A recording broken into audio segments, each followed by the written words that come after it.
is the different steps, 4 steps here to figuring out how much binding fabric you'll need. So you're going to want to know the perimeter of your quilt, so that's just adding the 4 sides together. And then you're going to take your binding fabric and take the width of it, not including the selvage. So it might be 45 inches, it might be 42 inches. And you're going to divide it by the width of the binding strips. So a lot of times binding is done with 2.5 inch strips. I've also seen 2 1/4 inch, perhaps on a smaller quilt like a baby quilt, but 2.5 seems to be the standard size I see in most patterns. And so that's going to tell you the number of strips that you can get out of your fabric depending on the width of your fabric. And so then you're going to want to divide the perimeter from the first column by the number of strips from the second column, and that's going to be in inches. So to figure out how many yards that is, you're going to divide it by 36 inches, and that might tell you if it's half a yard or 3/4 of a yard. And then because when we attach the binding pieces, we lose a 1/4 inch at the end and beginning of the strips, and because the mitered corners, you know, we want a little extra, we always want to round up to the nearest yard. So even if it's exactly a half a yard here, we'd want to round up to 3/4 of a yard, just to make sure that we have enough. All right, so let's do some sample calculations here. Let's say that we have a quilt that is 65 inches by 80 inches. We want to add 65 together twice and 80 together twice because we'd have the width and the length, and we want all 4 sides. So you could just do it on a calculator. 65 plus 65 would be the top and bottom, and then 80 and 80 would be the 2 sides, and so that gives us 290 inches of perimeter. Okay, so once we do that, we want to take the width of our fabric, and the one I'm going to be using is 42 inches, and that's a pretty standard width size for fabric. So we're going to take 42 inches is the width of the fabric and divide it by the width of the binding strips. So you, like I said, might do 2.5 or 2 1/4 inches.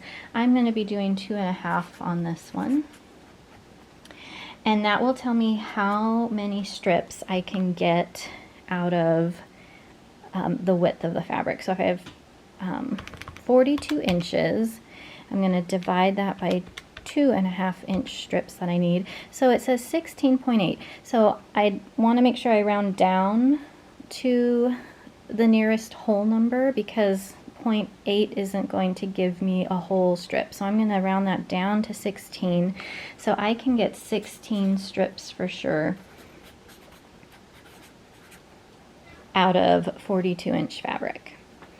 So then the next step is to take the perimeter of 290, divide it by the number of strips I can get, which is 16, and you're also going to divide that by 36, but let's just look at what that's saying here. So 290 divided by 16, so that's telling me that I need the length of my fabric, what I have cut, to be 18 1/8 inches.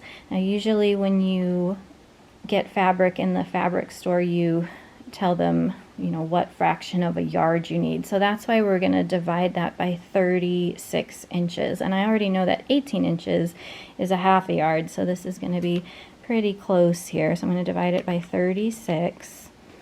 So when I divide by 36 inches, that's going to give me 0.503 yards of fabric. Okay, so really close to half a yard. Now again, we're going to have a little bit of it lost with seam allowance and doing the mitered corners, so that's why we want to make sure we always round up to the nearest 1/4 yard. So even if this was half a yard right on the money, I want to round up, and so that's going to round to 3/4 yards, okay, or 0.75. So I would say nearest quarter yard, just because that's what most quilt shops that I've gone to seem to cut, quarter yard. Sometimes you have to go to the nearest half yard, but I'd always just round up to make sure you have enough. So there's one example. Let's do one more. Let's say we have a square quilt this time. Let's just say it's 65 inches by 65 inches. This time, instead of 65 plus 65 plus 65, we can just do 65 times 4. And that's going to give us 260 inches around. And then let's say that this time we're going to do maybe it's a baby quilt and we want a smaller, tighter binding. It's still 42-inch width fabric, but this time we're going to divide by 2.25 for a smaller, tighter binding. So 42 divided by 2.25, that comes out to be, again, it's 18 2/3, but we won't, 2/3 of a strip isn't going to help us, so we're just going to say we can get 18 strips. Okay, so when you have a smaller binding, you get a couple extra strips there. So then we're going to take our perimeter of 260, divide it by 18 strips, and divide it by 36 strips, because that's going to give you the yardage. Let me add that up here. Okay, so if we do 260 divided by 18 strips divided by 36 inches, we can see that it's 0.401. So 0.401. And so if we want to round up to the nearest quarter yard, we're going to just call that a half a yard, okay, which is the same as 0.5. So you're either going to want it to be at exactly a yard, like 1 yard. It might be a quarter yard, a half yard, or 3/4 of a yard as you're rounding. So just think the nearest quarter yard that you can get, because that's friendly for the quilt shops when you have it cut. So that's calculating the binding if you need to. If your pattern tells you how much binding fabric you need, skip that step. Now let's go ahead and talk about making the strips.